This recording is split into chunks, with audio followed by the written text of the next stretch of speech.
আপনাদের সময় কলকাতায় সকলকে স্বাগত।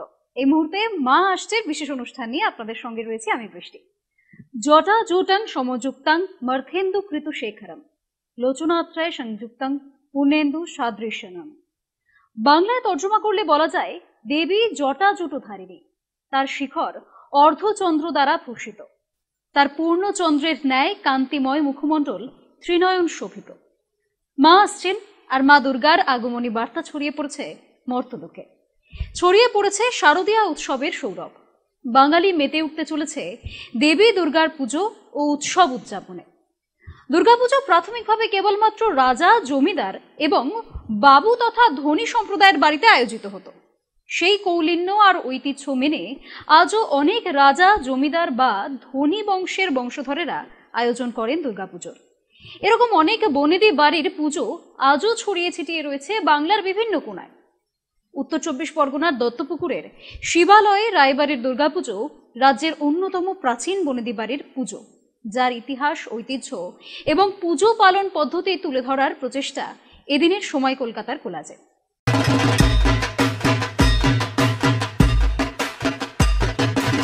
বাংলায় প্রাচীন দুর্গাপুজো কোনটি তা নিয়ে তর্ক বিতর্কে অন্ত নেই।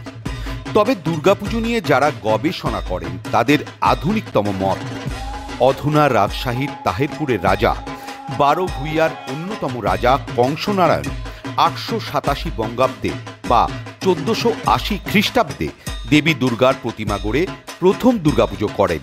অর্থাৎ পুরাণে যাই বর্ণনা থাকুক না কেন, বাঙালির দুর্গাপুজোর ইতিহাস 342 বছরের পুরনো। বারোয়ারি পুজোর ইতিহাস বনেদি বাড়ির পুজোর তুলনায় অনেক কম প্রাচীন। বলা হয় হুগলির গুপ্তিপাড়ায় 1790 সালে 12 জন বন্ধু মিলে প্রথম যে দুর্গাপুজো করেন তাকে বারোয়ারি পুজো বলা হতো, যা থেকে বারোয়ারি পুজোর নামকরণ। তবে তার আগে থেকেই আসছে বহু রাজা বা জমিদার বাড়ির পুজো। এরকম এক বনেদি বাড়ির পুজো হলো শিবালয়ের বুড়িমার পুজো বা রায়বাড়ির দুর্গাপুজো।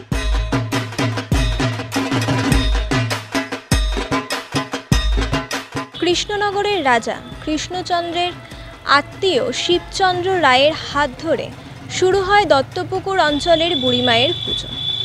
কথিত আছে 1669 সালে সপারিষদ শিবচন্দ্র রায় এই দত্তপুকুরের ধার দিয়েই বয়ে যাওয়া সুতি নদী ধরে ফিরছিলেন। ঠিক সেই সময় তিনি দত্তপুকুরে তার নৌকা নোঙর করেন এবং সেই রাতে শুরু হয় প্রবল ঝড় বৃষ্টি। সেই ঝড় বৃষ্টির রাতে দেবী শিবচন্দ্রকে দেখা দেয় এবং তিনি এখানেই তার দেবীর একটি মন্দির তৈরি করার জন্য আদেশ করেন।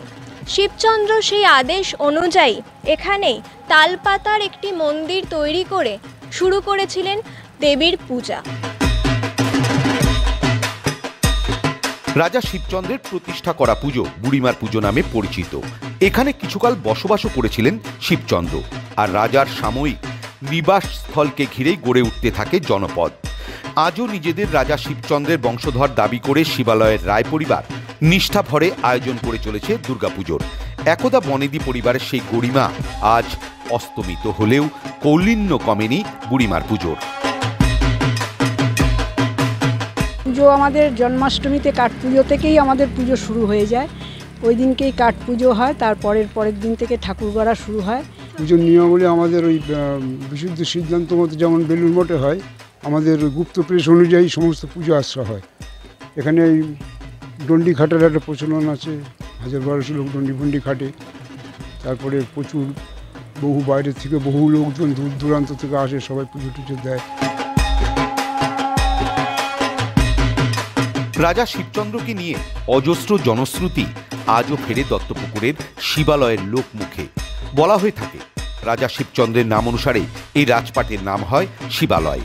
বারাসাত থেকে 12 নম্বর জাতীয় সড়ক ধরে আমডাঙ্গার দিকে একটু এগোলেই পড়বে সন্তোষপুর মোড়। জাতীয় সড়ক ছেড়ে আপনাকে ডান দিকে দত্তপুকুরের দিকে একটু এগোতে হবে। 2 কিলোমিটার গেলেই শিবালয়ের ভৌগোলিক সীমানার মধ্যে রাস্তার ওপরেই দেখতে পাবেন বুড়িমার মন্দির। এখানেই ইতদ অঞ্চলের অন্যতম জাগ্রত দুর্গাপুজো হয়ে আসছে যুগ যুগ ধরে। পুজোর প্রাচীনত্ব নিয়ে ইতিহাস আর জনশ্রুতির ব্যবধান অনেকটাই। অনেকে অতিরঞ্জিত করেন, বর্তমান বংশধররাও তার ব্যতিক্রম নয়। তবুও শিবচন্দ্র প্রতিষ্ঠিত পুজোকে ঘিরে ইতিহাস আর গল্পকথার মিশেল পুজোর প্রাচীনত্বকে খর্ব করে না কোনোভাবেই। ঐতিহ্য ও প্রাচীনত্বের বিচারে নদিয়ার রাজ পরিবারের সঙ্গে সম্পর্কযুক্ত রায় পরিবারের বুড়িমার পুজো প্রকৃত অর্থেই অন্য মাত্রাবাহী। তবুও গরমিল রয়েছে ইতিহাস আর জনশ্রুতির। বুড়িমার মন্দির যা কিনা হালে তৈরি হয়েছে, তার প্রাকারগাত্রে লেখা আছে 1710 সালে প্রতিষ্ঠিত পুজো, অর্থাৎ 314 বছর আগের পুজো। ফলে অনেকেরই ধারণা পুজো নবাবী আমলের গোড়ার দিকে। পরিবারের দাবি এই পুজো সপ্তদশ শতকের এবং অন্তত 350 বছরের পুরনো। আর এখানেই ইতিহাসের সঙ্গে সংঘাত পরিবারের দাবি বা জনশ্রুতির। ইতিহাস বলছে মাত্র 6 বছর রাজা ছিলেন শিবচন্দ্র। তার রাজপাটের সময়কাল 1782 থেকে 88, অর্থাৎ জনশ্রুতি আর ইতিহাস যদি যোগফল ধরা হয় তাহলে বলতে হয় এই পুজো অন্তত 236 বছরের প্রাচীন। রাজা কৃষ্ণচন্দ্রের রাজ্যকাল 1728 থেকে 1782 ও শিবচন্দ্রের আনুমানিক জন্মসাল মাথায় রেখে শিবচন্দ্রের নৌকবিহার কালকে তার যুবরাজকালীন নদীযাত্রা ধরলেও তা কোনো মতেই 1750 সালের আগে হতে পারে না। পুজো অষ্টাদশ শতকের মধ্যভাগে হলেও পুজোর প্রাচীনত্ব কম বেশি 250 বছর। ভারতের স্বাধীনতার আগে সময়কালের মানুষ এখনো বেঁচে আছেন। তারাই বলেন পিতামহ ও প্রপিতামহের কাছে তারা শুনেছেন রাজা শিবচন্দ্রের শুরু করা পুজোর ধারক ও বাহক রায় পরিবার, যাদের শিরায় ধমনীতে নদিয়াধিপতির শিবচন্দ্রের রক্ত প্রবাহিত। পুজোর সময়কাল নিয়ে বিতর্ক থাকলেও পুজোর প্রাচীনত্ব নিয়ে মতনৈক্য নেই।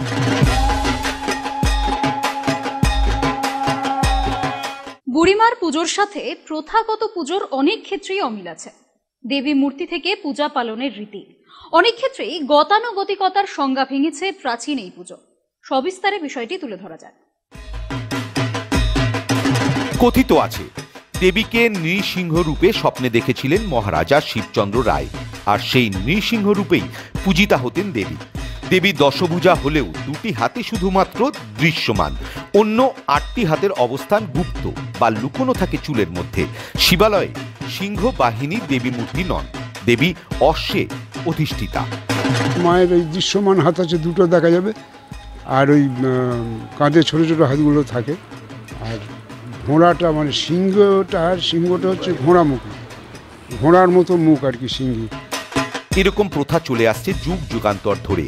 কিংবদন্তি অনুযায়ী শিবচন্দ্রের নৃসিংহ রূপে দেবীকে যেমন দেখেছিলেন সেভাবেই তাকে আজও পুজো করা হয়। ঐতিহ্য মেনে বংশানুক্রমে পুজো হয়ে আসছে সম্প্রতি গড়ে ওঠা দেবী দালানে। এই পুজোর 5 দিন তো মানে ষষ্ঠীর দিন থেকে বাড়ির মেয়েরা যত সব আছে সব বাড়িতে বাপের বাড়িতে আসে, এটা আমাদের প্রথা। বউরা এখানেই থেকে যায়। 4টে পরিবার মিলে পুজোটা হয়। তো 4টে পরিবারের ওই যখন বোধন শুরু হয় তখন আর ওই আঁশ চলে না, নিরামিষ চলবে একদম সেই বিয়ার দিন পর্যন্ত। পর্ণকুঠিরে পুজোর সূচনা করেছিলেন রাজা শিবচন্দ্র রায়, এমনই কথিত। এরপরে বহু যুগ পার করে আসা একচালার পুজো আজ দেবী দালানে হওয়ায় কিছু নতুনত্ব এসেছে। শুরু হয়েছে নিত্য পুজো। দুর্গা পুজোতে পরিবর্তন কার্যত একটাই, ছাগ বলি বন্ধ হয়ে নিরামিষ বলি শুরু হয়েছে কয়েক দশক আগেই। কিন্তু সাবেকি প্রথা প্রায় সবই বহমান। আজও জন্মাষ্টমীর পরে দেবীর কাঠামো গড়ে প্রতিমা নির্মাণ শুরু হয়। মহানবমীর এক পক্ষকাল আগেই চণ্ডী পুজোর মধ্য দিয়ে আরতি দিয়ে শুরু হয় দেবীর আরাধনা। জন্মাষ্টমীতে কাঠামো পুজো হয়, সেই কাঠামো পুজোটা হলে সেই উপরে আমাদের ওই মূর্তিটা প্রতিষ্ঠা হবে, মূর্তিটা তৈরি হবে আর কি। প্রতি বছরই কৃষ্ণপক্ষের নবমীতে ঘট বসে, আর 17 দিন ধরে এই পুজো আমাদের চলে। 17 দিন ধরেই ভোগ, আরতি, চণ্ডীপাঠ এগুলো দুবেলাই হয়ে থাকে। শিবালয়ের পুজো অনেক দিক থেকেই অন্য মাত্রার। বুড়িমার পুজো যেদিক উল্লেখের দাবি রাখে তা হলো দণ্ডি কাটা। এখানে দণ্ডি কাটেন শতাধিক মানুষ। বুড়িমার দেবী খুব জাগ্রত, এই বোধ থেকেই দণ্ডি কাটার প্রথাও কালে কালে বহু মানুষের মধ্যে প্রসার লাভ করেছে। এই পরিবারের সদস্যরা জানান যে মনস্কামনা পূর্ণ করতে বুক থেকে রক্ত দিয়ে দেবীকে উৎসর্গ করে থাকেন মানুষ। সাম্প্রদায়িক সম্প্রীতির এক বড় উদাহরণ বুড়িমার পুজো। আজও এলাকার সংখ্যালঘুদের অবারিত দ্বারা দেবীর পুজোর যে সাম্প্রতিক কারণ খুঁজতে ঢুকতে হবে আরেকটি লোকশ্রুতিতে। একদা জনৈক রহমত আলী অসুস্থ অবস্থায় দেবী দর্শন পেয়েছিলেন। সুস্থ হয়ে পরবর্তীতে তিনি তার পুত্রদের নাম হিন্দু বা অন্য ধর্মমত অনুসারে রেখেছিলেন। রহমত আলীর প্রত্যেক দেবী জ্ঞানে ঘটেছিল ধর্মীয় মেলবন্ধন। তিনি আজ নেই, তথাপি তার বাড়ির সামনে একবার থেমে যায় নিরঞ্জনের আগে বিসর্জনের শোভাযাত্রা। বুড়িমা দুর্গাপুজোর সার্বজনীন সুপ্রাচীন ঐতিহ্যর প্রমাণ রয়েছে নিরঞ্জনেও। দত্তপুকুর এলাকায় দত্তবাড়ির দুর্গাপুজো সহ একাধিক প্রাচীন দুর্গাপুজো হয়। প্রায় 3 শতাব্দী প্রাচীন পুজো বলে দাবি করা হয় দত্তবাড়ির পুজো। তথাপি পরম্পরা মেনে দত্তপুকুর অঞ্চলে বুড়িমার পুজোর ঐতিহ্যকে সম্মান জানিয়ে আসার পরম্পরা বহমান। আজও রাজা শিবচন্দ্রের সূচনা করা পুজোর প্রতিমা নিরঞ্জন না হলে কোনো প্রতিমা নিরঞ্জনের রেওয়াজ নেই দত্তপুকুরে। বুড়িমা যতক্ষণ না বিসর্জন হয় ততক্ষণ পর্যন্ত এতদ অঞ্চলে কোনো ঠাকুর বিসর্জন দেন না। আর একটা যেটা বিশেষত্ব হচ্ছে, আমাদের এই ঠাকুর যারা বিসর্জন দেয় তারা বংশ পরম্পরা ধরে চলে আসছে।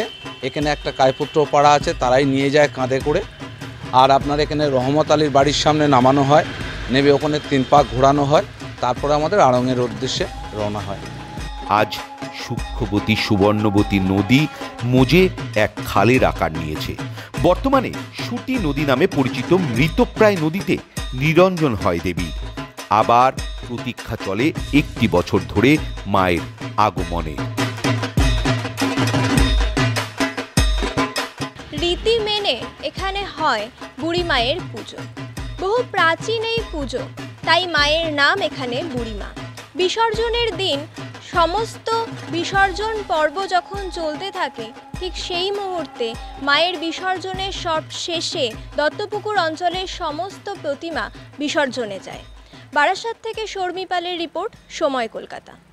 বঙ্গের অন্যতম বনেদি বাড়ির পুজো বুড়িমার দুর্গাপুজোয় দূর দূরান্ত থেকে মানুষ আসেন হাজার হাজার মানুষ। এমনকি করোনা কালেও উৎসবে ভাটা পড়েন। বিগত 2 বছর আরো লোক বেড়েছে। জাঁকজমক নয়, বনেদিয়ানা এবং ঐতিহ্যে নজর কাড়তে বাধ্য শিবালয়ের দুর্গাপুজো।